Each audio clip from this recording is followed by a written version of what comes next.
Last class, we talked about what a fund is and why fund accounting is different.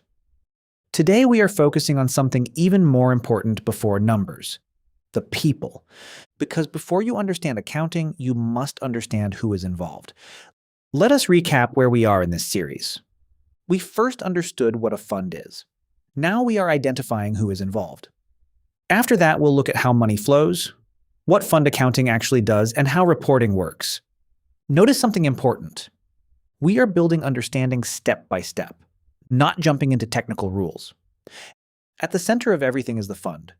But a fund does not operate alone. There are different parties involved. Each one has a different responsibility. Each one plays a different role.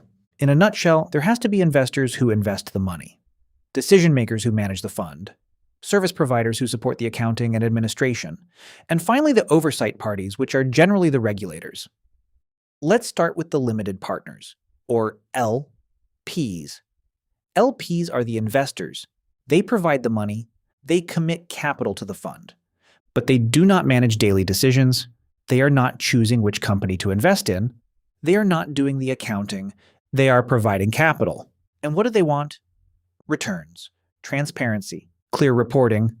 Very simple. They provide the money. Now we move to the general partner, or GP. The GP is the operator. The GP controls the strategy. They decide where the fund invests. They are legally responsible for the fund's operations. If something goes wrong, the GP is accountable. So remember this clearly. The LP provide money. GP makes investment decisions. Now we come to the numbers. The fund administrator handles accounting and reporting. They record transactions. They calculate NAV. They prepare financial reports. They maintain investor records. But, and this is very important, they do not decide investments. They do not control strategy. They handle the numbers. So if you hear NAV calculation, you should immediately think administrator. Next is the custodian, or the bank. The bank holds the fund's cash and assets. They process subscriptions and redemptions. They safeguard assets. They do not decide investments. They do not prepare reports. They hold and protect the money. Simple idea. Bank holds the money and assets. Finally, the auditor. The auditor checks the financial statements.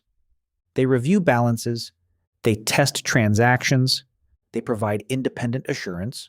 They do not manage investments. They do not record daily entries. They check the numbers. That's their role. Let's simplify everything. Who makes decisions? The GP and fund manager. Who provides cash? The LPs. Who records transactions? The administrator. Who safeguards assets? The bank. Who reviews financial statements?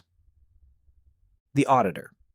If you remember this slide, you understand the structure. Everything connects through the fund. Money comes from LPs.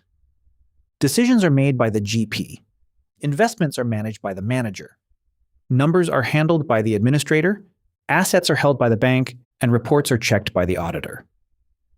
Now you should be able to say, I know who's involved, and I know who does what.